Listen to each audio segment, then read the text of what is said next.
हरे राम राम राम हरे हरे, हरे कृष्ण कृष्ण हरे हरे। हरे राम राम राम हरे हरे, हरे कृष्ण कृष्ण हरे हरे। हरे राम राम राम हरे हरे, हरे कृष्ण कृष्ण हरे हरे। हरे राम राम राम हरे हरे, हरे कृष्ण कृष्ण हरे हरे। हरे राम राम हरे हरे, हरे कृष्ण कृष्ण हरे हरे। हरे राम राम राम हरे हरे, हरे कृष्ण कृष्ण हरे हरे। पुंडलिक वरदारी विठ्ठल श्री ज्ञानदेव तुकाराम, पंढरीनाथ भगवान की जय, माऊली ज्ञानेश्वर महाराज की जय, जगद्गुरु तुकाराम महाराज की जय, पुरुषोत्तम भगवान की जय, अधिक मास भगवान की जय। वक्रतुंड महाकाय सूर्यकोटि समप्रभ, निर्विघ्नं कुरु मे देव सर्वकार्येषु सर्वदा। पांडुरंगा करू प्रथम नमन, दुसरे चरण संताचिया, त्यांच्या कृपादानी कथेचा विस्तारू, बाबाजी सद्गुरु दास तुका।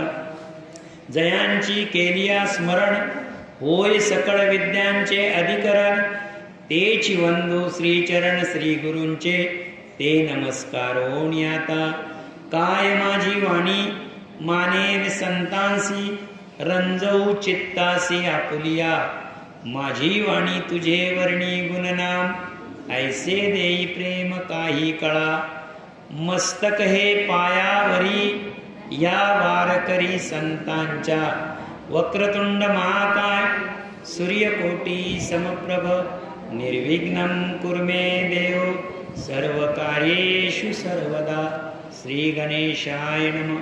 श्री भगवान वैकुंठ विहारी, इंदरेसी म्हणे ओ सुंदरी, मरु देशा माझी एक विचित्र वर्तले, सप्तशत महाक्रूर प्रेत, अधिक मास संभावे झाले मुक्त, ती कथा अत्यंत अद्भुत सांगतो समस्त ऐकतो।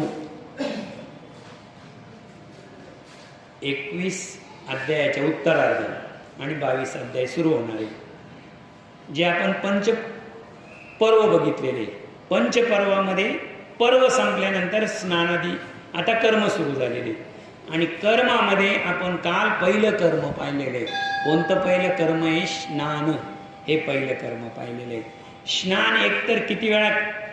स्नान एकतर तुम्ही त्रिदिनी स्नान असतं, 3 दिवस तुम्ही स्नान केलं पाहिजे। जर त्रिदिनी स्नान नाही झालं तर त्रिकाल स्नान केलं पाहिजे, म्हणजे एका दिवसामध्ये किती? 3 वेळा केलं पाहिजे। समजा त्रिदिनी झालं नाही, त्रिकाल झालं नाही, तर त्रिव्रत करावं लागतं। त्रिव्रत करायचं म्हणजे काय? मी कालच सांगितलं तुम्हाला। पहिली जेव्हा आपण बुडी मारतो, पहिली बुडी मारतो, काहीही बोलायचं नाही, काहीही बोलायचं नाही। पहिली जी आपण स्नानामध्ये पहिलं जी बुडी मारतो ती देवाला समर्पित असते, देवाला। मी तुम्हाला काल लहानपणाचं उदाहरण सांगितलं। अगदी शाळेत न जाणारे पोरग गोट्या कवड्या खेळतात लहान लहान, आणि ते लगेच म्हणतात पहिला डाव देवाला, पहिला डाव देवाला, लगेच म्हणतात ते। पहिली जी बुडी असते ती आपल्या देवाला असते, दुसरी जी करतो आपण ती आपल्या पितरांना असते दुसऱ्यांदा, आणि तिसऱ्यांदा आपण जेव्हा स्नान करतो ते स्नान आपल्या स्वतःसाठी असतं, आणि त्यावेळेस आपली इच्छा बोलवून दाखवायची असते। पहिल्याच बुडीमध्ये जर तुमच्या मनामध्ये विचार आला किंवा तुम्ही बोलून दाखवला तर लक्षात ठेवा, ते स्नान तुम्हाला 3 दिवस करावं लागेल, मग ते त्रिदिनी होईल ना। पण जर तुम्ही स्वच्छ अंतःकरणाने जर पहिली बुडी मारली, दुसरी बुडी मारली, तिसरी बुडी मारली, आता इथे पुन्हा एक शंका उपस्थित होईल, 3 बुडीच्या पुढे मारले तर काय होईल? बरोबर आहे की नाही?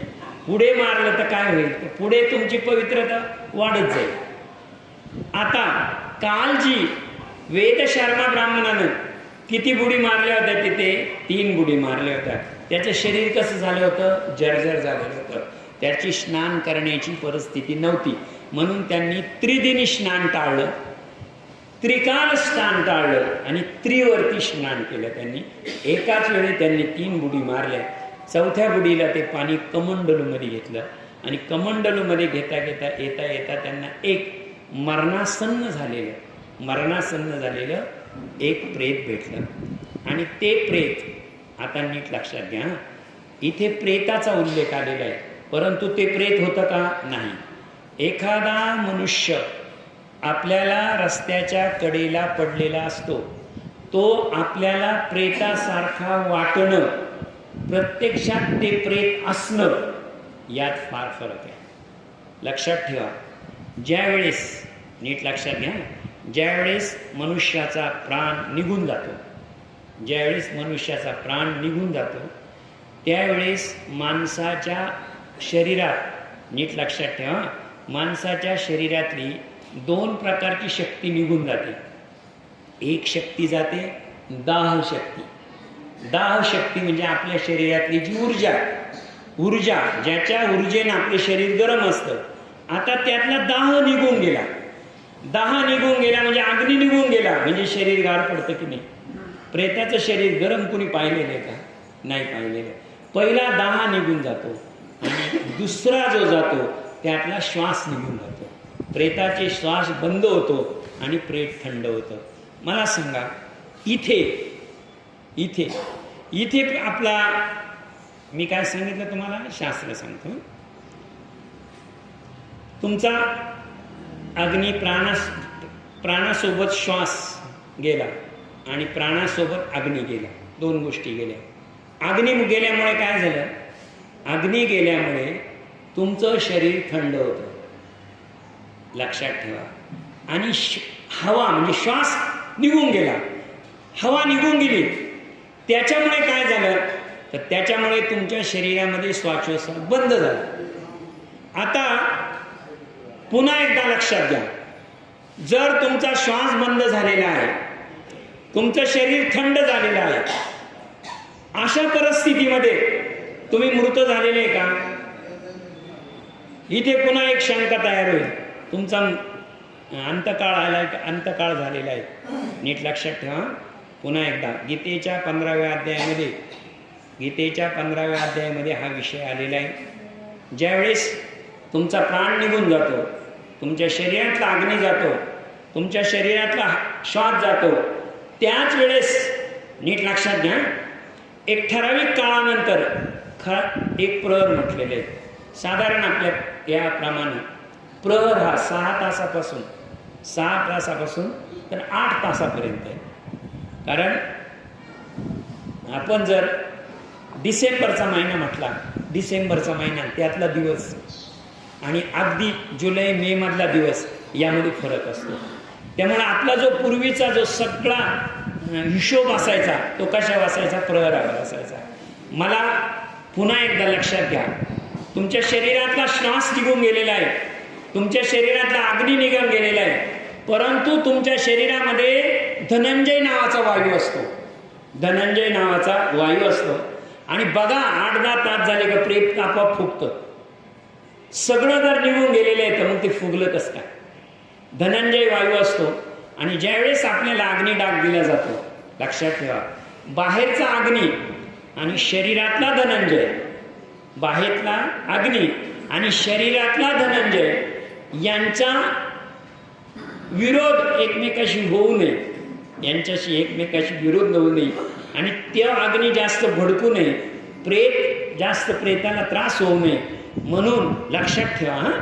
पुन्हा एकदा सांगतो, कोणता वायू सांगितला मी तुम्हाला, धनंजय सांगितला. धनंजय वायू हा श्वास आणि अग्नी निघून गेल्यानंतर आपल्या शरीरामध्ये शिल्लक राहतो. शिल्लक राहिल्यानंतर तो 8-10 तासाने किंवा 1 प्रहरानंतर प्रेताला आपोआप फुगवतो. जर तुम्ही अग्निडाग दिला तर धनंजय वायू बाहेर येत असतो आणि अग्नी त्याला सहाय्य करत असतो आणि त्यांचा एकत्र होण्यासाठी जो काळ लागतो, नीट लक्षात ठेवा, एकत्र होण्याचा जो काळ असतो धनंजय वायू आणि अग्नीचा, तोपर्यंत प्रेतावर छाया धरावी लागते. म्हणजे त्यांना बाकीच्या वाऱ्याला, म्हणजे त्या दोघांचं मिलन असतं, याच्या प्रेताचा अग्नी आणि धनंजय बाहेर येत असतो. या दोघांची भेट कुठे होती? स्मशानामध्ये होती. आणि स्मशानामध्ये अग्नीची आणि धनंजयाची भेट होती. ती भेट अतिशय पवित्र आणि पावन व्हावी, इतरांच्या त्याने स्पर्श करू नये म्हणून आपण प्रेत जळत असताना इकडे छाया धरतो की नाही? का धरतो? त्याचं कारणच एक आहे. हा अग्नी आणि धनंजय यांची जी भेट होणार असते त्यावेळेस इतर जे हवा आहे, दूषित हवा, त्या भेटीमध्ये त्या भेटीला अपवित्र करू नये असंच लिहिलेलं आहे. कशामध्ये? शास्त्रामध्ये. तै न अपवित्र ते उद्देशा, तिला दोष लागू नये, ती काळ अपवित्र होऊ नये किंवा ते प्रेत अपवित्र होऊ नये, तो विधी अपवित्र होऊ नये म्हणून आपण काय करतो? तर धनंजय वायू आणि अग्नी यांचं जे मिलन असतं किंवा यांची जी भेट असते ती अतिशय प्रेमानं भेट असते. लक्षात ठेवा, मनुष्याने पंचदशी सांगते, पंचदशी विद्यारण्य स्वामींचा पंचदशी ग्रंथ सांगतो की माणसाचं सर्वात जास्त प्रेम कशावर असतं? कशावर असतं सगळ्यात जास्त प्रेम? तर माणसाचं सर्वात जास्त प्रेम हे, आता थोडा वेळ तुम्हाला एक दृष्टांत सांगतो. जो पंचदशी सांगितला तोच सांगतो. एक लक्षात ठेवा, सगळ्यात जास्त प्रेम कोणावर असतं माणसाचं? तर पहिल्यांदा प्रेम असतं वित्तावर, पैशावर प्रेम असतं. सगळ्यात जास्त प्रेम कशावर? पंचदशी सांगते वित्तस्य प्रथम प्रेमा. पहिल्यांदा कशावर प्रेम असतं? पैशावर. पण पैसा तुमच्याकडे खूप आहे आणि त्याच वेळेस तुमचा मुलगा आजारी पडला. काय आजारी पडला? मुलगा आजारी पडला. तुम्ही दवाखान्यात जाता आणि डॉक्टरला सांगता पैसा कितीही गेला तरी चालेल, पैसा कितीही गेला तरी चालेल, माझा मुलगा वाचला पाहिजे. खरंच सांगा, आता पहिलं आता प्रेमातून पैसा वजा झाला, वित्त वजा झालं, काय आलं आता? वित्त वजा झालं आणि वारसावर प्रेम आलं. बरोबर आहे की नाही? वारसावर प्रेम आलं. आता नीट लक्षात घ्या. वारस सगळीकडे बसलेले, वारस सगळे आनंदात आहे. नीट लक्षात घ्या. त्याच वेळेस तुम्हाला एखादा रोग लागला, पायाला काहीतरी रोग लागला, पायाला एक छोटासा व्रण नावाचा रोग असतो, तो जर लागला तर डॉक्टरनी सांगितलं तुमचा पाय आता घोट्यातून काढावा लागेल. आपलं पहिलं प्रेम शरीरावर असतं. शरीरावर इतकं प्रेम असतं, तो डॉक्टरनं सांगतो नाही, वैद्याला काय सांगतो? माझा पाय वाचवण्याचा प्रयत्न करा, तो तसा करा. ठीक आहे. नंतर थोड्या दिवसात जर तुम्ही गेले तर डॉक्टर सांगतात औषधाने तो रोग वरती आलेला आहे, आता तुम्हाला गुडघ्यातून पाय काढावा लागेल. तरी सुद्धा तो सांगतो नाही, तो गुडघा पाय वाचवा माझा. का वाचवा म्हणतो? कारण त्याचं ते शरीरावर प्रेम असतं. बरोबर आहे की नाही? आता पुढे डॉक्टरकडे गेल्यानंतर डॉक्टर सांगतो आता तुमचा मांडीतून पाय काढावा लागेल, नाही तर पुढच्या वर्षी तुम्हाला बाहेर काढावा लागेल. त्यावेळेस तो काय म्हणतो? आता मांडीतून पाय गेला तरी चालेल, पण मी वाचलो पाहिजे. बरोबर आहे की नाही? त्या दिवशी तो तयार होतो मांडीतून पाय काढून टाक, कारण मरणार. तोच रोग दुसऱ्या पायाला होतो, तोच रोग दुसऱ्या पायाला होतो. तेच सांगतो तो डॉक्टर, आता जर हे मांडीतून काढलं तुम्हाला बाहेर काढावं लागेल, दुसराही पाय काढून टाकतो तो. लक्षात ठेवा. त्याच रोग हाताला झाला तर तो हेही सांगतो माझा हात काढा पण मला वाचवा. दुसऱ्या हाताला झाला तरी सांगेल तो माझा दुसरा हात काढा पण मला वाचवा. खरंच सांगा, 2 पाय काढून टाकले, 2 हात काढून टाकले, आता तू कुठं राहिले? काय राहिलंय तुझं? म्हणजे शरीर काढलं तरी चालतं, शरीरातले अवयव काढले तरी चालतं, मी वाचलो पाहिजे म्हणजे तुम्ही वाचले पाहिजे. म्हणजे तुमच्या शरीरातला आत्मा, तुमच्या शरीरातला आत्मा, त्याच्यावर सर्वात जास्त प्रेम असतं. आणि आत्माचं रक्षण, आत्म्याचं रक्षण 2च गोष्टीने होतं. नीट लक्षात घ्या. तुम्ही म्हणाल ते अन्नमय कोश, प्राणमय कोश, तो वेदांताचा भाग आहेच, पण 2 गोष्टी होते, एक अग्नी आणि दुसरा वायू. अग्नी करता तुम्हाला अन्न घ्यावंच लागतं, म्हणजे आहार घ्यावाच लागतो, आणि वायू करता तुम्हाला श्वास घ्यावाच लागतो. अग्नी आणि वायू याचं शरीर. सर्वात पहिलं प्रेम कोणावर सांगितलं मी? पहिलं प्रेम वित्त, वारस, शरीर आणि आत्मा. बरोबर आहे की नाही? मग आत्म्याची शुद्धी शरीराची शुद्धी, नीट लक्षात घ्या, आत्म्याची शुद्धी आणि शरीराची शुद्धी याचे जे कर्म सांगितलेले आहे ते कर्म म्हणजे कालच्या अध्यायामध्ये आलेलं. मला सांगा, वेद शर्मा ब्राह्मणानं कमंडलूमध्ये पाणी घेतलं, कधी घेतलं? हा, आंघोळीत नंतर घेतलं हे कोणी सांगे, पण कधी? त्या आंघोळीत काय केलं त्याने? पहिल्यांदा त्यानं बुडी मारली तेव्हा त्यानं देवाचं स्नान केलं, दुसऱ्यांदा त्यानं बुडी मारली पितरांचं स्नान केलं, तिसऱ्यांदा बुडी मारली त्यानं काहीही मागितलं नाही स्वतःसाठी, आणि त्यानं चौथ्यांदा बुडी मारून जगत कल्याण मागितलं. काय मागितलं? जगाचं कल्याण माझ्या हातून झालं पाहिजे. आणि नंतर ते कमंडलू भरलं. त्या कमंडलूमध्ये जे पाणी भरलं गेलं त्यावेळेची धारणा, त्यावेळेची भावना आणि त्यावेळेची अपेक्षा जगत कल्याण होती. काय होती? जगत कल्याण होती. तिकडून ते परत जेव्हा आले आणि जेव्हा त्यांना ते प्रेत दिसलं तेव्हा ते प्रेत नव्हतं, तो मरणासन्न झालेला होता आणि त्याच्यावर ते पाणी टाकलं. त्या कमंडलूमधलं पाणी टाकल्याबरोबर तो काय झाला? तो परत गंधर्व झाला. लक्षात ठेवा, हे जे रस्त्याच्या कडेला फिरतात किंवा रस्त्याच्या कडेला पडलेले असतात हे पूर्वीच्या काळातले शापित गंधर्व असू शकतात, पूर्वीच्या काळातले शापित यक्ष असू शकतात, पूर्वीच्या काळातल्या अप्सरा असू शकतात, काहीही असू शकतं. कारण जर तुम्हाला भोग भोगवायचे असेल किंवा तुमचं प्रायश्चित्त करायचं असेल तर तुम्हाला वर्ण आणि देश बदलावा लागतो. काय बदलावा लागतो? मी तुम्हाला सांगितलं, वर्ण आणि देश. देश अप्सरांचा देश कुठे आहे? स्वर्ग आहे. बदलावा लागतो म्हणजे यावं लागतं मृत्यू लोकात. आणि वर्ण तिथे काय असतो? तिथे अप्सरा असते आणि इथे येऊन एक येडी होती, तिकडं तो यक्ष असतो. आणि इथे येऊन काय करतो? इथे येऊन तुम्हाला सांगतो भोग भोगण्यासाठी दुसऱ्याच्या दारामध्ये काय? दुसऱ्याच्या दारामध्ये बैल म्हणून तुम्हाला बैल म्हणून कष्ट करावं लागतं. अनेक उद्धारे असे. मुद्दा मला हा सांगायचा आहे, पुन्हा एकदा सांगतो, हे इतकं सांगायचं तुम्हाला, त्रिदिनी त्रिकाल आणि त्रिव्रत हे स्नान कळालेलं आहे. योगायोगानं काल तुम्ही तिकडे स्नान करत होते आणि आमचं इकडे स्नानावाख्यान चालू होतं. सगळं अध्याय तोच होता. आता भगवान विष्णू सांगतात काय? मी तुला स्नान सांगितलं. काय सांगितलं? स्नान सांगितलं. आणि स्नानाच्या उद्धाराची, स्नानाच्या संदर्भाच्या उद्धाराची तुला एक कथा मी सांगितली. हे कोणाला सांगतात? ते लक्ष्मीला सांगतात भगवान विष्णू. तर त्याच स्नानाच्या अनुषंगाने एक तुला मी आज आणखी कथा सांगतो, ते सांगतात. आणि ती कथा आता सुरुवात होणार आहे. पहिल्या कथेचा आपण मागोवा एवढ्यासाठी घेतला का वेदशर्मा ब्राह्मण तुमच्या लक्षात राहिलं पाहिजे.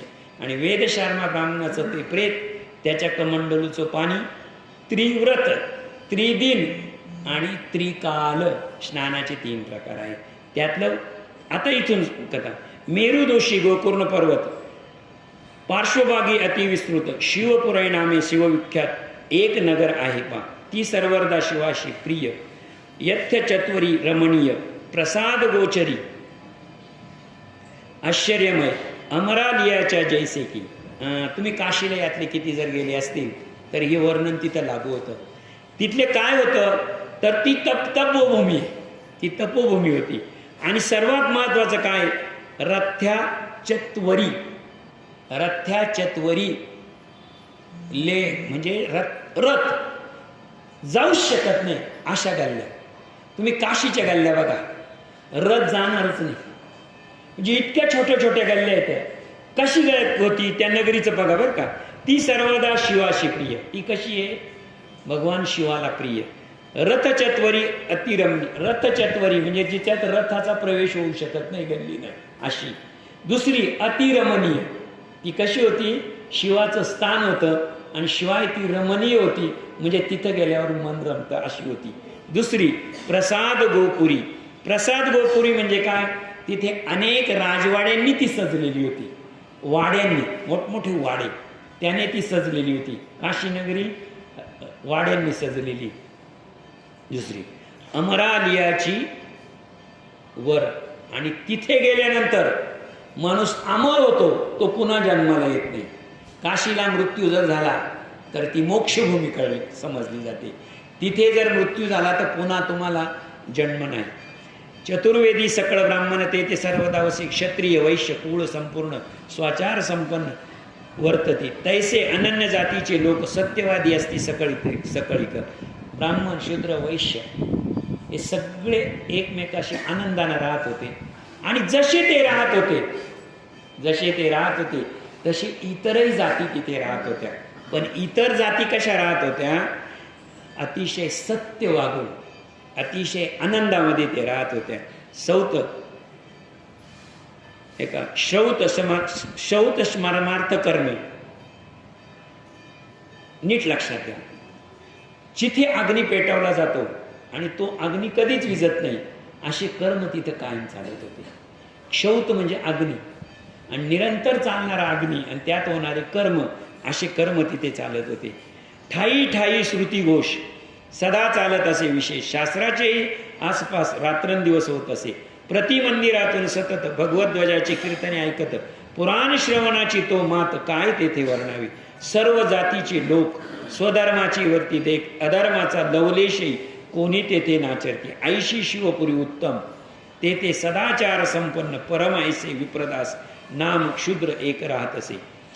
तो नीट लक्षात द्या. त्या भूमीमध्ये 4 वर्ण इतर जाती अतिशय आनंदाने राहत होत्या. पावला पावलावर मंदिरे होते. मंदिरामधून कीर्तनाचा घोष होत होता, मंत्रांचा घोष होत होता. अशी ती पावन नगरी होती. आणि त्या पावन नगरी ऐसी ती शिवपुरी उत्तम ते तर सदाचार संपन्न.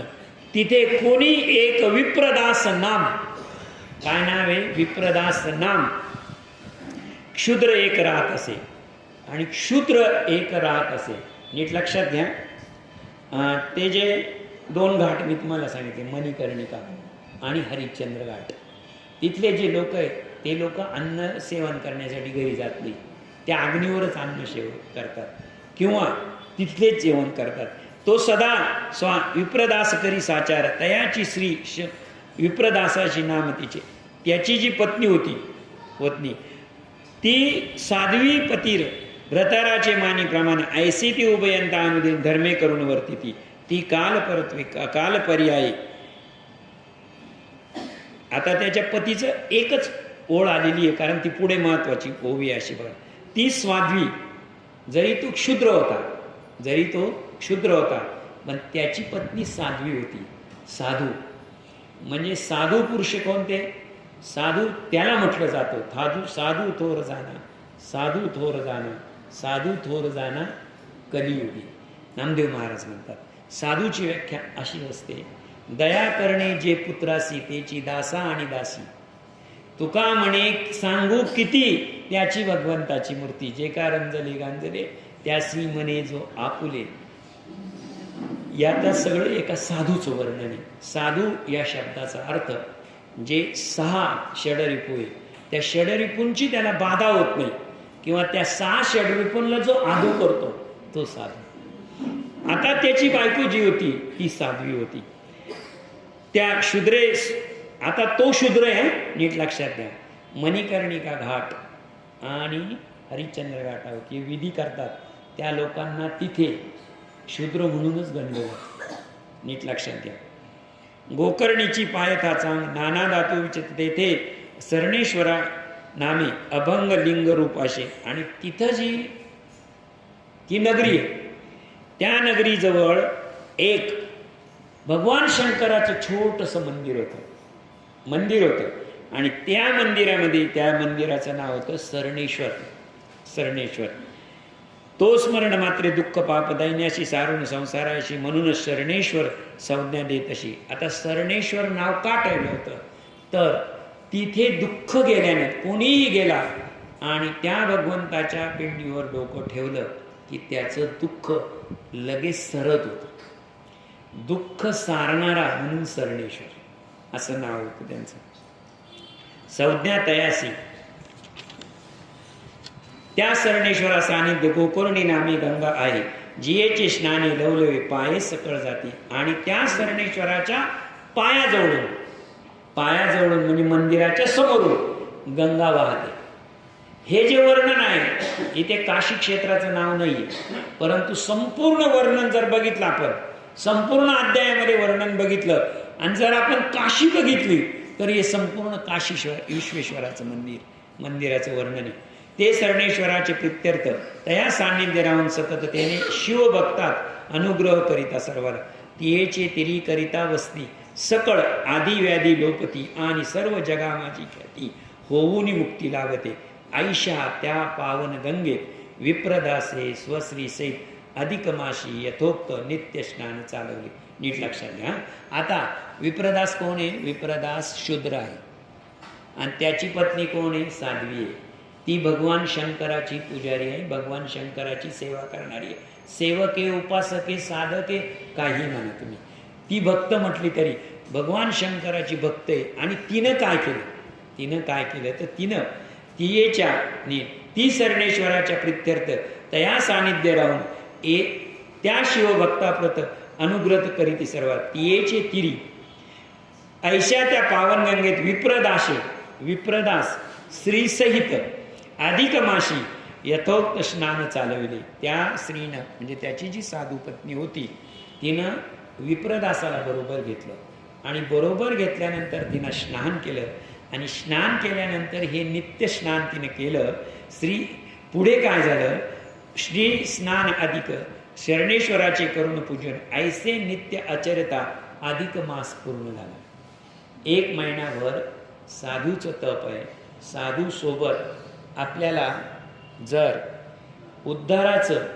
उद्धाराचं साधन जर असेल तर 3 कृपा आहे. पहिली कृपा आहे ती शास्त्र कृपा, दुसरी कृपा आहे ती गुरु कृपा आणि तिसरी कृपा आहे ती संत कृपा. या 3 कृपा झाल्या की तुमचा उद्धार होणार.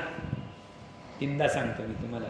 मला सांगा, विप्रदासाची ती पत्नी, पण ती कोण आहे? साधू आहे. आता उद्धाराचे 3 कृपा लागतात: हरिकृपा, शास्त्रकृपा, नीट लक्षात ठेवा, आणि संत कृपा.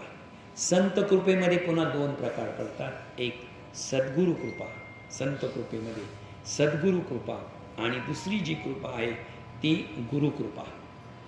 तुम्ही म्हणाल गुरुकृपा आणि सद्गुरु कृपा काय फरक आहे? आणि सद्गुरूमध्ये पुन्हा 2 प्रकार आहे. एक श्री गुरु आणि दुसरे जे आहे ते गुरु. आता तुम्ही श्री गुरु गुरुमध्ये काय फरक आहे तर लगेच सांगतो. माऊलीचा अभंग आहे: श्री गुरु सारिका असता पाठी राखा, इतरांचा लेखा कोण करी, राजयाची कांता काय भीक मागे, मनाची आजोगी सिद्धी पावे, ज्ञानदेव म्हणे तरलो आता उद्धरलो गुरुकृपे. श्री गुरु अभंगाची सुरुवात श्री गुरुनं झालेली. 15व्या अध्यायाची पहिली ओवी माऊली सांगतात: आता हृदये आपले चौफाळुनिया भले, वरी बैसू पावले श्री गुरूंचे. माऊलींची पुढं काय आहे? श्री गुरूंचे. मग आता श्री गुरु माऊलींचा जो गुरुविषयीचा भाव आहे तो श्री गुरूंचा आहे. मग श्री गुरु आणि सद्गुरु याच्यामध्ये जो फरक आलेला आहे तो अमृतानुभवाच्या 5व्या प्रकरणामध्ये आलेला आहे. माऊलींनी सांगितलेलं आहे: जाणतेन गुरु भजिजे, तेने कृतकार्य होईजे, जैसे मूळ सिंचने शाखा पल्लव. माऊलींची ओवी आहे. जाणतेन गुरु भजिजे, गुरुच्या जवळ गेल्यानंतर ज्याप्रमाणे आपण जर सूर्याला समजावून घ्यायचं असेल आणि रात्री 12 वाजता आपण सूर्याला समजावून घ्यायला सुरुवात केली आणि पहाटे झोपून घेतलं, कळेल का हो सूर्य तुम्हाला? कळेल का? नाही कळणार. आईच्या कडेवर बालक असतं, बरोबर आहे का नाही? कडेवर असतानाच ते आईला समजावून घेतं. आईला कधी समजावून घेतं ते? आईच्या कडेवर असतानाच. आणि आईच्या कडेवर असताना पहिली ओळख त्याची कोणाला आहे? बालकाची आईला आहे. पहिली बालकाचं आणि आईचं नातं कुठे आहे? पहिल्यांदा ते कोणाला? त्याचं जग काय? त्याचं जग आई आहे. आणि आईनंतर सगळे, हे तुझे वडील, हे तुझे हे आईच्या माध्यमातून सगळं जग होतं. त्याचप्रमाणे जाणतेन गुरु भजीचे, जाणतेन गुरु भजीचे. तुम्हाला गुरु जर समजावून घ्यायचा असेल, जाणून घ्यायचं असेल तर त्यांच्या सहवासात जा. तेने कृतकार्य होईल. कृतकार्य म्हणजे तुमच्या मनात जे आहे ते होईल. कसं? आता लक्षात ठेवा राजाभाऊ, तुम्हाला एक झाड लावायचं, तुम्ही झाड लावलं, रोज उठले आणि ते पाण्याची बाटली घेतली आणि झाडाच्या वरच्या पाण्याला शिपडलं, त्या झाडाच्या पानांना दिली बाटली ठेवून. किती दिवस झाड जगलं? किती दिवस झाड जगेल का झाड? बरं, पाण्याची गरज कशाला आहे? पाण्याची गरज मुळाला टाकतो, पण कुठं जातं ते? सानेला. जैसे मूळ सिंचने. तुम्हाला जर झाड मोठं करायचं असेल तर झाडाच्या पानाला पाणी नका मारू, मुळाला पाणी घाला, आपोआप झाड मोठं होईल. बरोबर आहे की नाही? गुरुची सेवा करा, गुरुची सेवा करा, तुमचं आयुष्य आपोआप बरोबर येईल. मौलींची ओवी, जाणतेन गुरु भजीचे, तेने कृतकार्य होईचे. जैसे मूळ सिंचने शाखा पल्लव. शाखा पल्लव शेवटपर्यंत ते आपोआप जाईल. मला मुद्दा हा सांगायचा आहे, तुमचा उद्धार करण्याचं एकमेव साधन ही गुरुकृपा आहे. दुसरं हरिकृपा आहे. देवाची कृपा झाल्यावर काही आडला लागतच नाही ना. एका जनार्दनी भोग प्रारब्धाचा हरिकृपेत त्याचा नाश झाला. हरी एकदा तुमच्या हरी आला हाती, बरोबर आहे की नाही? एकदा का तुमचा परमेश्वरच तुम्हाला प्रसन्न झाला. भक्ती विजय ग्रंथ वाचायचा, 52 भक्तांचं चरित्र आहे. सगळ्यांना देव प्रसन्न आहे, कधीच भक्ताचा पराजय झाला नाही. मला एक सांगा, तुमच्या उद्धाराला गुरु, दुसऱ्यांदा काय? हरी, आणि तिसऱ्यांदा संत कृपा. मोक्षरेखेला, भाग्य विणटला, साधूचे अंकीला हरिभक्त. बरोबर आहे की नाही? एकदा का तुम्हाला साधुबोध झाला, हिरोणी ठेला ठाईश्वराला, कापुराच्या वाती उजळल्या ज्योती, ठाईस समाप्ती झाली जैशी. मोक्षरेखेला, भाग्य विणटला. कधी पाहिजे? साधूचे अंकीला हरिभक्त, साधूची कृपा झाली पाहिजे. आता इथे जे आहे तो शूद्र होता, स्नान कोणाबरोबर केलं? साध्वी पत्नी बरोबर केलं. पण ती पत्नी होती का? पत्नी त्याच्यासाठी होती, पण जगासाठी देवासाठी ती साधू होती. जगासाठी आणि देवासाठी ती साधू होती. 1 महिना स्नान झालं. कोणाबरोबर झालं? गंगा मातेबरोबर झालं आणि साधू बरोबर झालं. आता साधू बरोबर एक स्नान झालं तर माणसाचा याच जन्मात उद्धार होतो. 28 दिवस स्नान झालं. श्री स्नान शरणेश्वर न्याय पुढे त्या विप्राशी यथाबुद्धी गोकर्ण तिरी शिवसानिधी यथार्थ उपनिधी परमभक्ती संपादिल्या. नानावृत्ती सदाचार संपन्न आयुष्ये सपत्निक विप्रा लागून वस्त्रालंकार दक्षिणा प्रदान देऊन पूर्ण तोषविले आणि जोडून या करद्वयास दिनावानी परथियले तेस अहो स्वामी म्या आजी तुम्हास श्रम आकार दिले.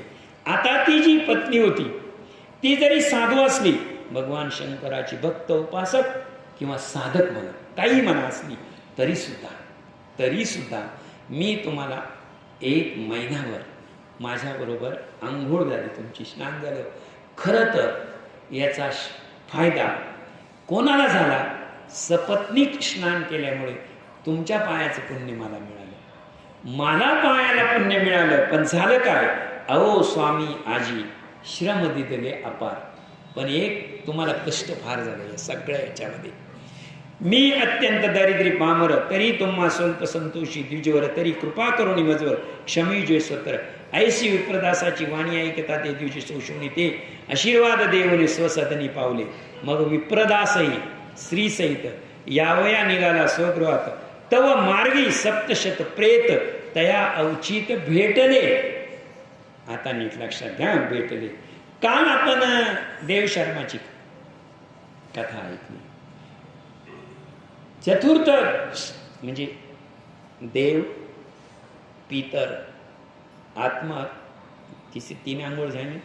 एक देवांची आंघोळ, दुसरी पितरांची आंघोळ, तिसरी स्वतःसाठी शरीरासाठी आत्म्यासाठी आंघोळ. 4 आंघोळीचं कमंडलू त्यांच्यामध्ये होतं. ते पुण्य ते पाय कमंडलूमध्ये ते तीर्थ घेऊन येत होते. किती लोक भेटले त्यांना? किती भेटला? एकच प्रेत भेटलं. ही जोडी येत होती. कोण? ही साध्वी आणि विप्रदास. किती भेटले माहितीये त्यांना? तव मार्गी शत शत, सप्त म्हणजे 7 आणि शत म्हणजे 100, 700 प्रेत भेटले.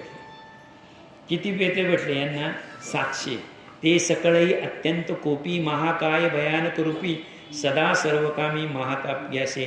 ते इंदिरे काय सांगू काल योगिनी संशय, तयाच्या पापाचा अंत समय तो शुभोदय पातला.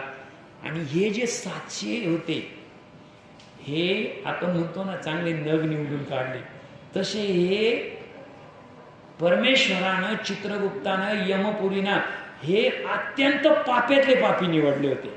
आणि ते पाप्यातले पापी त्यांचे पाप भोगत होते. मनोनी औचित्यतया लागून ते साधू विप्रदास भेटून तददर्शने अंतरिक्षण किंचितन्या उद्भवले क्रूर. आणि लक्षात ठेवा, तुम्हाला एखाद्या माणसाकडे पाहिल्यानंतर न कळत बरं का अशी भावना येत असेल, संतांचं प्रमाण याला. तददर्शने तत्क्षण किंचितन्याने उद्भवले क्रूर भाव सकळ मावळला. आपल्याकडे बघा, एखाद्या माणसाला पाहिलं ना, म्हणजे त्याचा ना आपला काही संबंध नसतो, काहीही नाही. त्यालाच आपल्याकडे 1 रुपया घेणं नाही, देणं नाही. तो आपल्या पत्नीकडून, मामाकडून कुठंच नातेवाईक लागत नाही, काही नाही. इतकं सांगू का पुढचं जाऊन, तो आपल्या जातीचा नाही, गोताचा नाही, कोणीच नाही. त्याला पाहिलं का आपलं डोकं उठतं. बघा, अशी एखादी तरी व्यक्ती असते, निष्कारणी डोकं उठून जातं आपलं. बरोबर आहे की नाही? बरं, काही नसतं त्याचं कधी घेणं नाही. तो माणूसच मनातून आवडत नाही आपल्याला. का आवडत नाही याचं कारण मात्र आपल्याकडे नसतं. आणि एखादा माणूस पाहिला, एखाद्या माणसाचा चेहरा पाहिला, नकळत आपल्याला त्याच्याकडे पाहिल्यानंतर बरं वाटतं. म्हणजे असे नीट बघा बरं का, दोन्ही अनुभव घ्या, दोन्ही बाब. क्रूर भाव मावळला. एक व्यक्ती पाहिल्यानंतर तुमच्या मनामध्ये क्रूर भाव तयार होतो, आणि एक व्यक्ती पाहिली का निष्कारणीच त्याच्या आपल्या मनामध्ये क्रूर, आपण बेचैन होऊन जातो. आपण म्हणतो त्यांना पाहिलं माझं डोकंच उठत. आता हे डोकं का उठतं बसतं याला कारण काहीच नसतं, पण डोकं उठतं हे खरं आहे. पण एखाद्या माणसाला आपण म्हणतो नमस्कार, तुम्ही पाहिल्यावर दिवसच आमचा चांगला जातो. आता सांगा, दिवस चांगला का जातो आणि याचा पाहिल्यावर डोकं का उठतं? याला काही कारण नाही. कारण नाही, त्याचं कारण आता मी सांगतो तुम्हाला काय. क्रूर भाव गळाला, परमहिंसा स्वभाव पळाला, क्रोधादी ग्राम मावळला आणि उद्वेला सद्भाव. बहुतेक झाली शांत वृत्ती, तरी भयानक दिसती आकृती. मेषमुख कित्येक असती, कित्येक दिसती करालास्य. आता इकडं मेषमुख, सगळं शरीर आहे ना माणसाचं, त्यांचं सगळं शरीर माणसाचं. पण मेष म्हणजे येडका. मेष म्हणजे मेषराशीचा येडका असतो, त्यांचं तोंड मेंढ्यासारखं, येडक्यासारखं. आणि त्या येडक्याच्या त्यांचे डोळे अतिशय क्रूर. तुम्ही बघा, आपण एखाद्या प्राण्याचं पाहिलं, गायीचं पाहिल्यानंतर आपल्याला भीती वाटत नाही, डोळे अतिशय सोज्वळ असतात. पण एखाद्या म्हणजे हा अनुभव घेऊन पहा, तुम्ही साधं कुत्र्याकडे बघा, कुत्र्याच्या डोळ्यामध्ये पाहिल्यानंतर तुम्हाला क्रूर भाव, प्रेम भाव दोन्ही कळतील. क्रूर भाव असेल तर ते लगेच डोके काढणार आणि तुमच्यावर गुरगुरणार.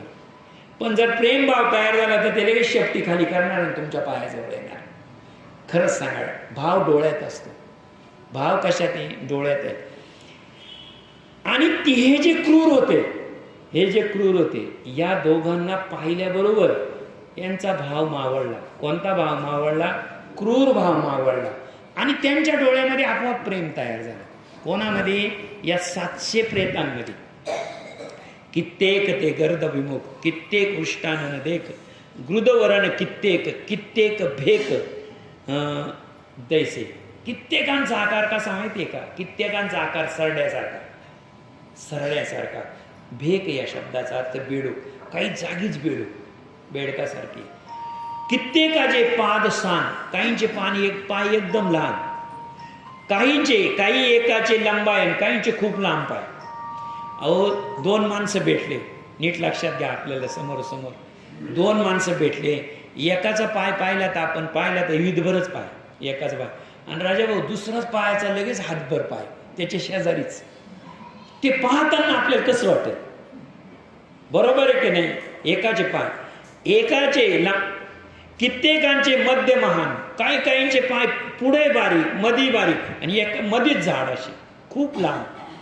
काहींचे मृदुंगा समान, काहींचे मृदुंगाप्रमाणे पाय. खरंच सांगा, असं म्हणतात बुद्धाचे पाय उलटे असतात. मी पाहिलेले नाही, म्हणजे मी व्यासपीठावर सांगतो तुम्हाला. पायावरून असं पूर्वी आख्यायिकेत लहानपणी आपण ऐकलेले. पण थोडं शास्त्राचा आधार आहे याला. शास्त्राचा थोडा आधार कसा आहे, त्या पायाचे कसे होते, काही आखूड पायाचे म्हणजे टीचभर पाय. टीच म्हणजे किती? ही टीचभर. काहींचे हातभर पाय. आता टीच आणि हातेचं माप लागेल का कुठं? नाही. काहींचे मधीच जाड, बरोबर आहे की नाही? काहींचे डायरेक्ट मृदुंगा एवढे पाय. सांगा बरं, असे 10 लोक उभे आहे, 10 प्रकारचे पाय जर आपल्याला दिसले, तुमच्या मनात काय येईल? वेगवेगळा येईल ना. हा. सकळ प्रेतांचे उदरे, सखोल क्षीणे विवरे, लंब कृश नरकारे, तरी शरीरे भयंकर. आता पोटाचं वर्णन केलेले. काहींचं पोट डायरेक्ट पाठीला चिपकलेलं, काहींचं पोट डायरेक्ट पाठीला चिपकलेलं, काहींचं इतकं पुढं आलेलं का ते गुडघ्याला लागलेलं. म्हणजे विचार करा कशी. असे माणसं पाहिल्यावर कोणाला भीती निर्माण होणार नाही. हा. कोणी करती हाहाकार, काही करती चेतकार, काही करते वारंवार, काही करते अश्वघात. सांगा बरं, माणसांचा समूह आहे 700. काहींचा आकार घोड्यासारखा, अश्व. आता घोड्याचा आकार कसा, आवाज तुम्ही डोळे पुढा काही, आणि काही उगाच चित्कार. काही शेळीसारखे गागणार, काही घोड्यासारखे गागणार, काही रातकिड्यांसारखे गागणार. म्हणजे एकाचा आवाज एक नाही. एका वेळी एक जण घोड्यासारखा ओरडायला लागला माणूस, एक जण लगेच कुत्र्यासारखा ओरडायला लागला, एक गाईसारखा आणि एक रातकिड्यांसारखा. जशी वेगवेगळे ओरकायला लागले तर किती भयान. म्हणजे लक्षात ठेवा, त्यांना बघून, या दोघांना बघून त्यांना काय वाटलं हे नाही. इथे परीक्षा चालू आहे या दोघांची. कोणाची? साध्वीची आणि तिच्या पतीची. जैसे दग्ध पादात अत्यंत दुर्दशकृप, सखोल गर्त आणि खूप नेत्र तद्रूप असते. डोळे तर काहींचे असे, हे बघा, एका म्हणजे 4 बोटं. किती? 4 बोटं. काहींचे 4 बोटं बाहेर आलेले, तर काहींचे 4 बोटं खोल गेलेले. तुम्ही डोळ्यापुढं ती व्यक्ती आणा कशी दिसेल, की एकाचे जे डोळे किती, काहींचे 4 बोटं वाढे गेलेले, खाली. आणि असे अत्यंत सखोल गर्त आणि खूप नेत्र तद्रूप भासती. मोकळ्या पिंगट बाबर झोटीच्या रोळती पुष्टी, संध्यावरण शंभूची दाटी दया होती ती सदसे. ऐसे अतिभयंकर प्रेत दृष्टी पडताचा उचित, विप्रदास भार्या अंतरात भय अत्यंत पावली. थरथरा कापू लागली, नेत्रावरी झापड पडली. मग शंकरा ते हृदय कमळी, स्मरून शिरली कुंजात. परी विप्रदास अति गंभीर, मार्गी तैसेच राहून स्थिर. म्हणे रे तुझ विकटाकार, कोण समोर पातले ती. आणि अशा परिस्थितीमध्ये त्या दोघांमध्ये अवस्था काय झाली नीट लक्षात घ्या. ही साध्वी आहे, तिनं हे सगळं पाहिल्यानंतर ती भीतीने थरथर कापू लागली. आणि भीतीने थरथर कापू लागली तिचा जो नवरा आहे विप्रदास. विप्रदास अति गंभीर. आता कोण गंभीर होणार नाही, कोण घाबरणार नाही अशी परिस्थिती जर असेल तर. मार्गी प्रेता माझी त्या विप्रदास साधू प्रती, बंधून बोले सादर, हे साधूवर्या सांगू आज काय. आजी कुणयाम निसंशय, झाला असे भाग्योदय, म्हणून पाय दिसले हे. या तव दर्शना मात्रे, आमचे जळून पाप राशी. किंचित ज्ञान उदले मनाशी, म्हणून तुझ पार्थितो. आम्ही तो प्रेत निंद भक्षक, सदा निंद कर्मकारक, अनेक पापांचे विधायक, दुःखदायक सर्वांसी. आणि मग त्या प्रेतांमधला एक जण कोणीतरी असतोच ना, त्यांनी सांगितलं की आम्हाला जेव्हा तुमचे चरण दिसले, तुमच्या दोघांचे चरण, नीट लक्षात घ्या. लक्ष्मी नारायणाचा आपण संवाद ऐकतो हे लक्षात ठेवा. लक्ष्मी नारायणाचा संवाद आहे हा. आणि त्यांना चरण कोणाचं झालेलं आहे, त्यांना चरण दर्शन म्हणजे दर्शन जे झालेलं आहे ते विप्रदास आणि त्याची पत्नी साध्वीचं झालेलं आहे. आता तिथे आम्ही ते प्रेत निंद भक्षक, आम्ही काय, आम्ही काय केलेलं आहे, आम्ही प्रेत खाल्लेली, अघोरी लोक करणारी, जे लोक पाप करणारी, या भूमीवर आम्ही स्वतः प्रेत खाल्लेली आहे. निंदकर्म, जगातले सर्वात निंदकर्म आहे, जेवढे जेवढे निंदकर्म आहे ते सगळे आम्ही केलेले आहेत. आम्ही अनेक पापाचे विधायक म्हणजे निर्माता. जगामध्ये जे कुणी पाप केलेले नसेल ते आमच्या हातून पहिल्यांदा घडलं आणि परत कुणीच केले नाही, असे आम्ही पाप केलेले आहेत. म्हणून तुझं पार्थितो आम्ही ते ऐसे क्रूर भावाची समस्त शब्दसत संख्या आहोत. क्षुधा तृष्णेने पीडित मरुमंडळात भ्रमत असे. आणि आम्ही असे असताना, हे असताना आम्हाला शाप भोगण्यासाठी मरुमंडळ, मरू म्हणजे वाळवंट, मरू म्हणजे काय, वाळवंट. आम्ही सगळे हे जे वाळवंट आहे, हे वाळवंट याच्यामध्ये आम्ही आमचे केलेले पाप आणि त्याचं भोगण्यासाठी प्रायश्चित्त आम्ही इथे येऊन पडलेलो आहे. तुझं वाचून यम्य रक्षिता साधू जन आणि दीनवत्सला आम्ही पापी, तरी कृपा करून पाप समूळ निरसोनी आम्हा सोडवावी. तुझं वाचून आम्हा रक्षिता कोण करील भगवंता, दुःखे भोगित फिरता फिरता फारची आता भागलो, तरी बा सत्वर कृपा करी. ऐसी प्रेतांची ऐकून वैखरी, विप्रदास विशुद्ध अंतरी, कृपालहरी उचंबळल्या. आणि सांगितलं की जगातली जेवढी पापं होती ती आमच्या हातून झालेली आहे. आमच्या हातून निंदकर्म झालेली आहे, आमच्या हातून साधूची निंदा झालेली आहे, आमच्या हातून शेजाऱ्याची निंदा झालेली आहे, आमच्या हातून नको ती पापं घडलेली आहे. आणि नको ती पापं घडलेली असताना आम्ही या वाळवंटामध्ये आमचे पाप भोगण्यासाठी आम्हाला हा मरुमंडळ म्हणजे हे वाळवंट.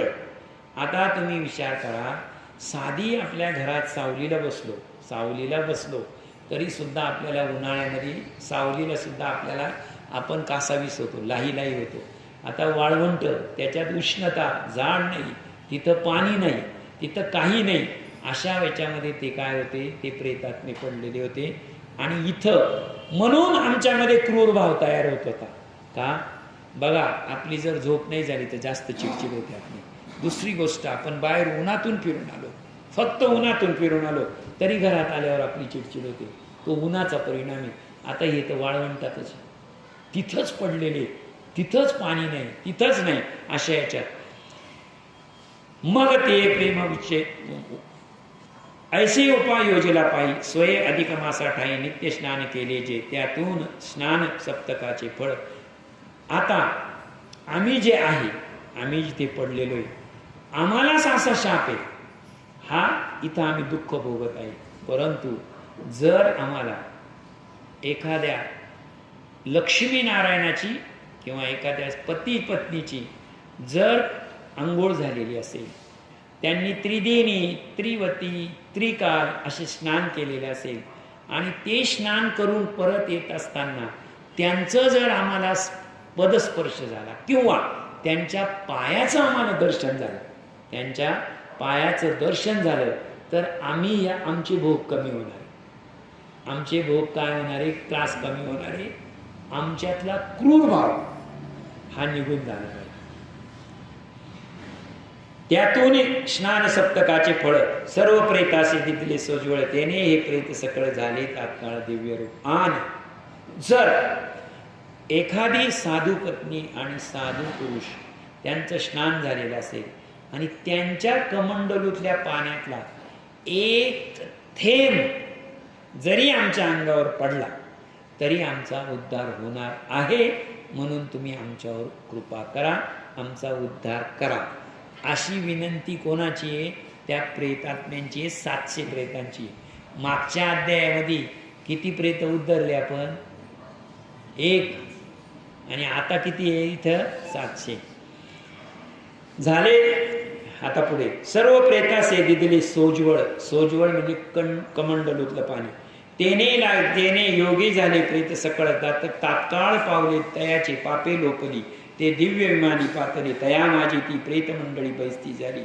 ऐसे ते त्या साधू प्रदास नमिती स्वतीत ते गेले स्वर्गास, त्या सप्तशत प्रेतास स्वर्ग लोकास लागला अधिक. आता असं म्हटल्यानंतर त्याच्या कमंडलूमधलं पाणी घेतलं आणि त्याच्या कमंडूला पाणी घेतल्यानंतर शब्द बघा काय आहे, सर्व प्रेतास अति सोज्वळ साधूचा लाभ. साधू म्हणजे कोण आहे याच्यामध्ये? ती पत्नी. तिच्या हाताने जेव्हा सगळ्यांना पाणी टाकलं, पाण्याचा थेंब त्यांच्यावर पडला आणि सगळ्यांचा उद्धार झाला. आणि सगळ्यांचा उद्धार झाल्यानंतर पुन्हा मी सांगतो, वर्ण बदल करावा लागतो. वर्ण बदल करावा लागतो. तुम्ही वरती यक्ष, किन्नर, स्वर्ग, देव काय असाल, वरती असाल, पण जर तुम्हाला शाप मिळाला तर लक्षात ठेवा तुमचं वर्णभेद होतो. मृत्यूलोकात यावं लागतं, तिळातला देवात्मा, खाली लगेच प्रेतात्मा. वर कोण असता? देवात्मा असता. पण पुनर्उशापातून जर गेले तर तुम्ही पूर्व पदाला जाते. अलीकडच्या भाषेमध्ये रिझ्यूम, पूर्व पदा. म्हणजे आता त्यांचे काय झाले, परत ते देवात्मा झाले. अधिक मासी नित्य स्नान तयाचा महिमा वर्णिला कोण, स्नानाच्याचे पुण्यजान सप्तशत प्रेत उद्धरले. अधिक मासाचं जे स्नानाचं पुण्य आहे, त्या स्नानाचं फळ आहे आणि त्या स्नानाचं वर्णन, तीन गोष्टी. स्नानाचं पुण्य, स्नानाचं फळ आणि स्नानाचं वर्णन. तुम्ही म्हणाल पुण्य फळ एकच नाही, स्वतःला लाभलं ते पुण्य आणि त्याच्यामुळे दुसऱ्याला उद्धार झाला ते फळ, हा फरक आहे. स्वतःला मिळालं ते पुण्य, तुमच्या पुण्यावर दुसऱ्याचा उद्धार झाला ते फळ आणि त्याचं वर्णन. या तीनही गोष्टी मला करता येणार नाही, त्या साक्षात ब्रह्मदेवाला करता येणार नाही. मी फक्त माझा सांगण्याचा प्रयत्न केलाय, असा नम्र भाव या ग्रंथकर्त्याचा आहे, म्हणजे व्यासमुनींचा आहे. कारण ही पुराणे, दोन पुराणे, बृहन नारदीय पुराणे आणि पद्मपुराणे, व्यासमुनी सांगतात. काय? हे फक्त मी वर्णन करतोय, हे वर्णन सांगतोय. प्रत्यक्षात हे वर्णन सांगण्यासाठी ब्रह्मदेव, हे वर्णन सांगण्यासाठी भगवान विष्णूचं वर्णन ब्रह्मदेवालाही करता आलेले नाही. मी फक्त करण्याचा प्रयत्न केलेला आहे, ते वर्णन जसंच्या तसं मला सांगता आलेलं नाही. व्यासमुनींचे शब्द आहे. आता व्यासमुनींच्या पुढे आता आपण सांगायचंय फक्त. म्हणजे एक विचार करा, एखादा माणूस जर वाळूच्या गंजावर बसलेला असेल, वाळूच्या गंजावर बसलेला असेल, वाळूच्या गंजावर बसला आणि त्यातला बारीक कण जर उचलला, त्यातला बारीक कण उचलला तर वाळूमधली किती वाळू नष्ट झाली? काहीच नाही ना, काहीच नाही की नाही, काहीच नाही. बरं जाऊ द्या, दुसरं उदाहरण सांगतो मी माऊलींचं अमृत अनुभवातले. एखादी काठी आहे तुमच्या हातामध्ये, काठी, आणि ती समुद्रामध्ये तुम्ही टाकली, अशी बुडवली आणि ती वर काढली. ती वर काढली, वर काढल्यानंतर तिला काहीतरी पाणी लागून येईल का नाही? 1, 2, 4 थेंब तर येईल का नाही? माऊली सांगतात व्यासमुनी म्हणजे ज्ञानाचा सागर आहे आणि त्याच्यात बुडवलेली काठी म्हणजे मी आहे. त्याच्यात बुडवलेली काठी म्हणजे मी आहे. आणि तेच सांगितलं न्यूटन, इंग्रज म्हणजे न्यूटननं सांगितलं, जगामध्ये ज्ञान किती आहे? एका वाळूच्या गंजावर बसल्यानंतर त्याच्यामधला एक कण उचलला ना, त्या कणाचं जेवढं ज्ञान आहे ना तेवढं माझ्याकडे फक्त. हे कोण सांगतो? न्यूटन सांगतो. आणि माऊली सांगतात ज्ञानाचा सागर म्हणजे व्यासमुनी.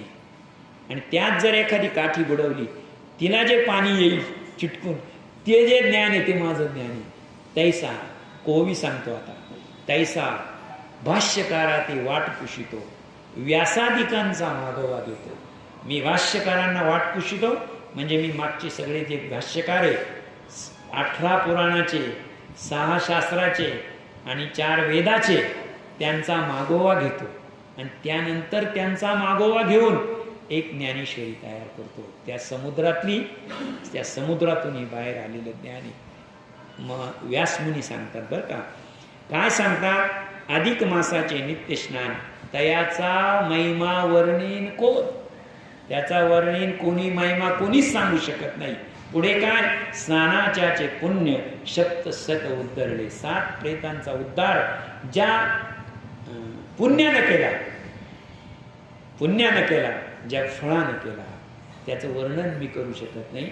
मी फक्त वर्णन करण्याचा प्रयत्न केलेला आहे. सौराष्ट्र माजरी प्रभास नाम पुण्यनगरी सोम शर्मा नामधारी सदाचारी विप्रसे तो सकळ आता येथेची एक स्नानाचाई अरिदूत महिमा राई एक वर्षीय तुझं सांगेन पूर्व इतिहास सांगतो. आता हा शूद्र म्हटलेला आहे विप्रदास आणि त्याची पत्नी आहे. पण आता त्यांना एवढं पुण्य मिळालं, आता मी त्यांचा पूर्व इतिहास सांगतो तुला, म्हणजे त्यांचा पुनर्जन्म सांगतो. आता पुनर्जन्म कोणाचा पाहायचा आहे आपल्याला? या जोडीचा. तेव्हा येथेची एक स्नानाचा अद्भुत महिमा एक वर्षी तुझं या समय पूर्व इतिहास सांगतो. सौराष्ट्र देश माजरी प्रभास नामक पुण्यनगरी सोम शर्मा नामधारी सदाचारी. आता सौराष्ट्र देशात प्रभास नामक जी पुण्यनगरी होती तिचं नाव होतं प्रभास आणि तिथं एक ब्राह्मण राहत होता, त्याचं नाव होतं सोम शर्मा केले भाऊ अनेकविध उत्तम दाने दिदली असेल वापी आणि तयानी कृमे ग्रामोग्रामी बांधले. आणि तो राजा किंवा तो इथे नामक पुण्यनगरी, नगर म्हटलं का राजा शब्द घ्यायचा, नगर म्हटलं का राजा शब्द घ्यायचं, उरत आला का विप्र घ्यायचं. म्हणजे उरत म्हटलं का लगेच एक ब्राह्मण म्हणायचं आणि नगरी म्हटला का तो राजा झाला. त्याने काय केलं, तो सकळ कुळ संपन्न वेदशास्त्र पारंगत वा अनेकविध उत्तम दाने दिदली असती बीजाकारणी वापी कुपी तयाने ग्रामोगामी. आणि तो ब्राह्मणांना दान करणार होता. प्रत्येक ठिकाणी हौद विहिरी घाट बांधणारा राजा होता. तीर्थयात्रा आटोपल्या बहुत व्रतेही केली असंख्यात. आईसा तो सधर्म सतत तो एक अद्भुत प्रवर्तले. कोणे एके दिवशी प्रभाती सोम शर्मा विप्र सोमती सरस्वती सिंधू गामा प्रति स्नानार्थ निघाली. आणि ती सोम शर्माची पत्नी, तिचं नाव प्रभावती. ती प्रभावती काय, तो मार्गा माझी तयास अवचित भेटला एक राक्षस जयाचे पाहून स्वरूस्वास देवही त्रासती पर्वताकार मिळे. आणि ती सरस्वती ओविनी टायका कोणे एके दिवशी प्रभाती तो सोम शर्मा विप्र सोमती सरस्वती सिंधू संगमा प्रती. जिथे त्रिवेणी संगम पुढे जाऊन समुद्राला मिळतो, त्या समुद्राला मिळण्याच्या संगमावर ते आंघोळीला गेले. तिथे त्यांना एक राक्षस भेटला. तो मार्गा माझी औचित भेटला एक राक्षस जयाचे पाहून स्वरूपास देवही त्रास होती पर्वताकर देह मोठा, देह पर्वतासारखा होता. पुढे पिंगट वर्ण उर्ध्वच, त्याच्या ज्या जटा होत्या त्या पिंगट पांढऱ्याने पिंगट झालेल्या होत्या. वृद्धपण एक याचं लक्षण आहे. कशाचं? म्हातारपणाचं. काळे केस हे तरुणपणाचं लक्षण आहे आणि पांढरे केस हे म्हातारपणाचं आहे. आणि पिंगट केस पडणं, पिवळे केस पडणं, पिंगट केस पडणं, मुळच पिवळा जो रंग आहे तो ज्ञानाचं प्रतीक आहे. ज्ञानाचं प्रतीक आहे. पितांबर पिवळं वस्त्र हे ज्ञानाचं प्रतीक आहे. पितांबर हे शुद्धतेचं वस्त्र आणि पिवळ्या जटा हे ज्ञानाचं प्रतीक आहे. उभय नेत्राती रक्त जया खांदी गंगा प्रदीप गीरग्रव्हेचे खोल तैसे दिसते नाकपुड्या विकृताकर महानोटी वृष्ट ग्रीवा लांब मोठी वक्ष स्कंद परिभवटी तैसेची कटी मृदंगा समान. आता त्याचं वर्णन सांगितलेलं आहे. काय होतं तर नीट लक्षात ना, गिरी गव्हारे म्हणजे पर्वताच्याच अशा गुहा असतात, जागी जागी असे खड्डे असतात, बरोबर आहे की नाही. त्या पर्वताची गुहा जसा वाटावी तसं त्याचं पोट होतं, म्हणजे ते पाठीला चिपकलेलं होतं आणि ती गुहा सारखी वाटत होतं. बरं, त्याचे नेत्र कसे होते तर बघा बरं का, नेत्र अतिखोल म्हणजे नेत्र खोल गेलेले होते. विकृताकार महानोटी, हनवटी मोठी होती आणि दुसरी त्याचं जे छाती होती ती रुंद होती. असा ते तैसे कटी मृदुंगा समान पद भारत भयानक लंब उदर रात्रंदिवस शंका दंत कर वाजू. आणि असा तो भयंकर आणि एका जागी बसून सारखे दात कर कर कर कर कर वाजवत होता. आता मी दात वाजवण्याचा एक अभंग सांगितला होता परवाच दिवशी. जया नाही नेम एकादशी व्रत जाणावे ते प्रेत इह लोकी त्याचे दिवस नित्य काळ लेखताई रागे खाई दात करा करा. करा करा शब्द तिथं आलेला आहे. जर आपल्याला राग आला तर आपण दात ओठ, तो म्हणतो ना दात ओठ खातो आपण. साधारणपणे एकादशी न करणारा आणि एकादशी करणारा असे दोन आहे ना. जो एकादशीचे व्रत करतो त्याचे दिवसाचा हिशोब तो जो यमराज असतो तो अतिशय प्रेमानं लिहित असतो, प्रेमानं लिहितो ते सगळं. पण जो एकादशी व्रत करत नाही, रागे खाये दात करा करा, हिशोब तर लिहावाच लागतो ना त्याचा. तो कर एकादशी करो नाही तर न करो, पण तो लिहिताना सुद्धा राग दात खाऊन लिहितो. कोणाचा हिशोब? एकादशी न करणारांचा आहे. तुम्ही करणारे, तुम्हाला काही अडचण नाही. जे नसेल करत त्यांच्यासाठी आहे. आणि तुम्ही म्हणाल आम्ही तर सगळे करतो, सगळे करतो नाही. तुम्ही करतो जर म्हणत असाल तर तुम्ही स्वार्थी आहे. आणि साधू हा परार्थी असावा, सेवक हा परार्थी असावा. नदी ज्याप्रमाणे नदी ही वाहत असते आणि नदीला एक स्वार्थ असतो, काय? तिला शेवटी समुद्राला भेटायचं असतं. ती काय तुमच्यासाठी जात नाही, ती तिच्या पतीला भेटायला जायचं असतं. म्हणजे नदी वाहत वाहत कुठं जाते? समुद्राला जाते. समुद्राला भेटणं हा तिचा स्वार्थ आहे. पण ती जाता जाता दोन्हीकडे सगळीकडे काय? सगळीकडे अन्नधान्य फुलवून जाते, वृक्ष फुलवते, झाडी फुलवते, वेली फुलवते, मनुष्य जीवनाचं रक्षण करते. लक्षात ठेवा, स्वार्थ आहे पण स्वार्थात परार्थ. तसं माणसाचं जीवन हे स्वार्थीच आहे. त्याला परमेश्वराचीच प्राप्ती करायची, हा स्वार्थच आहे. परंतु त्यामध्ये तुम्ही जर एकादशी करत असाल, आणि आता इथे सांगून ठेवतो, तुमच्यामुळे जर एखादा एकादशी करायला लागला तर लक्षात ठेवा ते तुमचं जीवन सफल आहे. पुण्य आहे तुमच्याजवळ, फळ काय? तुमच्यामुळं कोण लागला करायला काही? तुमच्यामुळं जर एखादा परमार्थाला लागत नसेल तर तुम्ही पुण्यवान व्हाल. परंतु तुमच्याकडे फळ नसेल तर तुम्ही भाग्यवंत. ज्याच्याकडे फळ आहे तो भाग्य आहे, त्याचं भाग्य मानतात फळाला. पुण्यवंत किती व्हाल तुम्ही, पण भाग्यवंत व्हायला पाहिजे. म्हणून तुकाराम महाराजांचा अभंग आहे, भाग्यवंत बनवताया शरण केले पंढरी गाया, तरले तरती हा भरोसा नामधारकाचा ठसा. तरले म्हणजे ते तर तरुण तरलेचे जे, पण त्यांच्यामुळे एखादा तरला ते खरं भाग्य. तरले तरती हा भरोसा नामधारकाचा ठसा. ग्रंथ संपदामध्ये अभंग बघून घ्या, ग्रंथ संपदेमध्ये तो अभंग येईल. कोणता? भाग्यवंत म्हणू तया शरण गेले पंढरी राया, तरले तरती हा भरोसा नामधारकाचा ठसा. तरणार तर आपण सगळे, पण आपल्यामुळे एखादा तरला पाहिजे. इतकं जरी आज पटलं तर बघा ना, 100 लोक 200 लोक एकादशी करतील. ठरवलंच तुम्ही एकाला करायलाच लावं, पण नाही एकादशी केली तरी चालेल. निदान इतकं तर होईल ना, तू वारकरी भवनमध्ये जाऊन निदान गंध लावून दर्शन घे.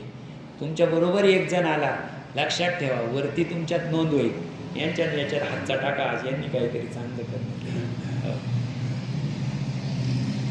असं ऐसा त्या राक्षसा ते पाहुनी सोमशर्मादा चकला, ते नृसिंहा ते रक्षुनी सर नावे अनेको बाल, तव तो राक्षस ओरडतो विप्रासी धरुणदा, तो स्वधारण मी चालला ते म्हणून विस्मित झाला. आणि तप तेजे जाज्वल्यमान ऐसे विप्राचे रूप पाहून राक्षसाच्या अंगी तत्क्षण किंचित देतो उद्भवला, तैसेची लोकली दुर्मती, तो राक्षस सौम्य शर्माप्रती दंडत करुणिया प्रणिती, जोडिल्या हाती विनवी पै.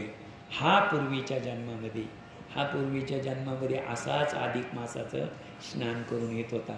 आणि त्याचं स्नान करून आल्यानंतर त्याचा तो पवित्र देह पाहिल्यानंतर या राक्षसाचं काय गेलं तर राक्षसाचा क्रूर भाव गेला. आणि क्रूर भाव गेल्याबरोबर त्या राक्षसाने काय केलं तर त्याच्या पायावर लोटांगण घातलं.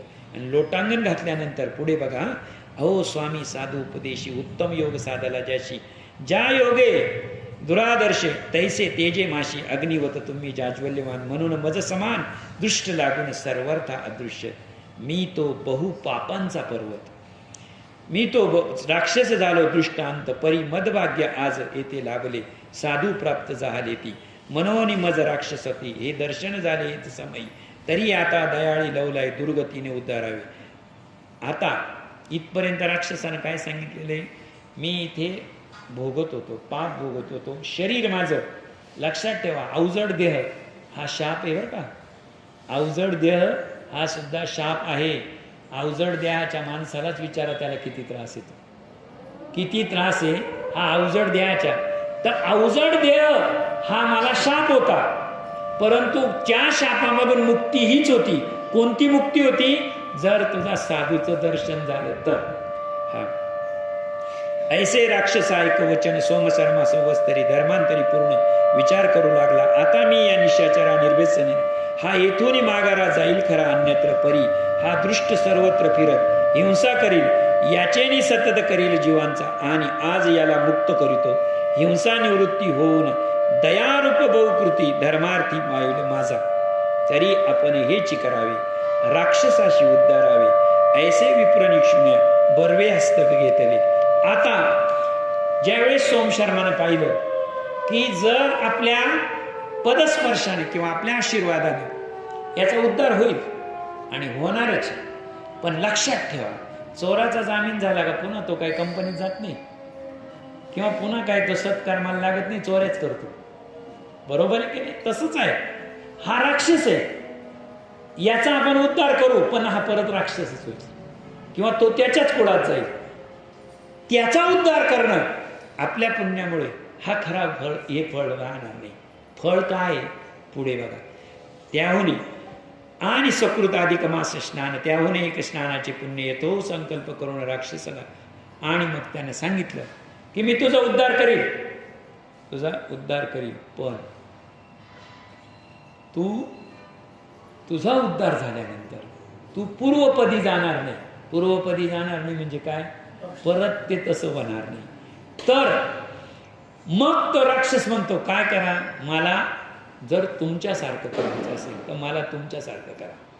आता एवढं सोपं आहे का हो? साधूसारखं एका राक्षसाला आणि एका क्षणात होईल का? पण त्यानं सांगितलं, यानं आपल्याकडे अपेक्षा केलेली आहे. अपेक्षा केल्यानंतर त्या सोमशर्माने काय केलं, त्यानं सांगितलं की कमंडलूमधून पाणी घेतलं, आणि जो माझा अधिक मासाचं पुण्य झालेले, अधिक मासाचं पुण्य झालेले, त्यातलं 1 दिवसाचं पुण्य मी तुला देतो. किती दिवसाचं? 1 दिवसाचं. त्याने आणि सकृत अधिक मास स्नान, सकृत बहुत सुकृताची जोडी, त्यातलं सुकृत आहे. सुकृत म्हणजे पुण्य. सुकृत अधिक मास स्नान, त्यातून 1 दिवसाचे पुण्य. यथोत संकल्प करून राक्षसा लागून अर्पिले, तेने पुण्य तो निशाचर तात्काळ झाला दिव्य रूप. त्याचं वर्णन पहिलं कसं आहे, त्याला दिव्य रूप प्राप्त आहे. तव देवगणी त्या विप्रावर पुष्पेवर आणि मांडिले त्यावेळचे स्तवन, म्हणेले भला भला रे तू ब्राह्मण, तुवा राक्षसा ते उद्धरण, जीव संपूर्ण वाचविला, सर्वावर तुझा उपकार, धन्य धन्य तू भला. पुन्हा इत्यादी बोला बोलास्तविला तो विप्र, अति सुंदर तो विमान नव महान सुवर्णाकित युक्त, प्रकाशमान सूर्यापरी. त्या माझी सर्व भोग भोगीत शास्ती, गंधर्व किन्नर गती, अप्सरा गणकृती, पक्षी बोलती अतिमुदर. ऐसा सुंदर विमानी तत्क्षण तो दिव्य रूपी बैसवणे, विमानासह देवगण. राक्षसाला पूर्वरूप प्राप्त झाला, म्हणजे तो 100 देवगणातला होता. पण मग आता तुम्हाला इथं शंका येईल, सोमशर्मानं केलं, तो वरती गेला, मग आता त्याचं काय? तर त्या 1 दिवसाचं पुण्य त्याला दिलं. त्याच्याजवळ किती दिवसाचं पुण्य शिल्लक राहिलं? आलो का नाही? 29 दिवस सांगितले ना मी तुम्हाला. 28 दिवसाचं बरोबर राहील का नाही का बघा. 14ला 28 दिवस पूर्ण होतात, आणि अमावस्या सोमवारी रात्री, म्हणजे 29 दिवस आहे ना. त्याच्याकडे किती दिवसाचं पुण्य राहिलं? 28 दिवसाचं. आणि 28 दिवसाच्या पुण्याचं काहीतरी फल तर लागतं का नाही? अरे ते फल म्हणजेच ती साध्वी. ते फल त्याचं मागच्या जन्मातलं सोमशर्माचं फल म्हणजे ते 28 दिवसाचं पुण्य. म्हणजे पत्नी काय मिळाली? साध्वी मिळाली. आणि तो तसा शूद्र होता, लक्षात ठेवा. तैसे तो दिव्य ऐसे अधिक मासे ठाई, स्नानाचे फळ अल्पा होईत, स्नानाचे फळ असे पायी. यास्तव नारी नाना उपाय आचारावे, या मानव जन्म पाहून तेथे करती एकही स्नान. या मानव देहामध्ये आले, सर्व 28 स्नान नाही झाले, त्रिदिनाचे स्नान नाही झाले, त्रिवर्ती स्नान नाही झाले. बघा हा पर्याय बघा. तेथे न करती एकही स्नान, तरी तत्करीचे अमृत संपूर्ण गेले गळून जाणीचे. ज्याप्रमाणे तुम्हाला मानव देह दिला आणि मानव देह दिल्यानंतर तुमच्याकडे अमृत कुंभ दिला आणि अमृताचा कुंभ भरून दिला आणि अमृत कुंभ वरून बंद केला आणि खाली भोग पडलेला असेल त्या अमृत कुंभाला, तर काय होईल हो? तो अमृत कुंभ तुमच्या हातात येऊन काय उपयोग आहे? ते खालचं जे भोग पडलेलं आहे त्या भोगातून त्यात अमृत शिल्लक राहील का? नाही. अरे अख्खा अधिक मास येणं आणि त्यात एकही स्नान न करणं म्हणजे मनुष्य देह प्राप्त होऊन अमृताचा कुंभ तुम्हाला मिळाला आणि अधिक मासाची कथा माहीत नाही, अधिक मास माहीत नाही, अधिक मासातले पंचकर्म माहीत नाही, पंचपर्व माहीत नाही, काय अधिक मास काहीच माहिती नाही. लक्षात ठेवा, तुमच्या हातात आलेला पूर्ण कुंभ म्हणजे तुमचा मानवदेह आणि त्याला पडलेलं भोग म्हणजे अधिक मासाचं विस्मरण. अशी संगती या अध्यायाची आहे. यावरी नानापुरुषी ते जरी मानव जन्म पाहून तेथे करीते एकही स्नान तरी तत्करीचे अमृत संपूर्ण गेले गळून ते परी मनुष्य जन्म हा त्याच मानाने त्याचप्रमाणे जसं अमृत कुंभ हातात आला पण खालून भोग पडल्यामुळे तुमचं लक्ष त्याच्याकडे नाही, सगळं अमृत गळून गेलं, तसा मनुष्य देह प्राप्त झाला. अधिक मासाचं काही लोकांना म्हणजे दुर्दैव आहे. पुरुषोत्तम मास, अधिक मास याच्या पलीकडे म्हणजे एक तरी अध्याय वाचावा, एखादी तरी कथा ऐकावी, इथंच येऊन ऐकावी असं नाही. आता तुमच्याकडे खूप साधनं झाली, यूट्यूबवर बरंच ऐकायला मिळतंय, सगळं काय मिळतंय, कुठंतरी अधिक मासाची माहिती घ्या. पण ओवी सांगितलेली अशी ऐसी स्नान महिमा कथा श्री विष्णूने कथिली तत्वता आता एकांत परत व्रता पुढील अध्यायी सांगितले. व्यासमुनी सांगतात अशी जी कथा आहे ती कथा कोणी सांगितली? भगवान विष्णूंनी लक्ष्मीला सांगितली आणि तीच मी लोकांतात सांगितली, म्हणजे लोकांसाठी सांगितली. तीच कथा सांगितली, ती सांगण्याचा प्रयत्न आहे, सांगितली नाही, सांगण्याचा प्रयत्न आहे. आता मी जी पुढील कथा सांगेन ती सुद्धा मी सांगण्याचाच प्रयत्न करेन, सांगणार नाही. ओवी बघा किती छान टाकलेली आहे. ऐसे स्नान कथा महिमा विष्णूने कथिले तत्वता आता एकांत तत्वता पुढील अध्यायी सांगेल की जे मी सांगण्याचा प्रयत्न करील. इति अधिक मास सार महात्म्य बृहन्नारदीय पद्माभार सज्जन श्रोते ऐकोत चतुर द्विशंती अध्याय गोड हा वावा. विठ्ठल कुंडलीक वरदहार विठ्ठल श्री ज्ञानदेव तुकाराम पंढरीनाथ भगवान की जय. माऊली ज्ञानेश्वर महाराज की जय. जगद्गुरु तुकाराम महाराज की जय. पुरुषोत्तम भगवान की जय. अधिक मास भगवान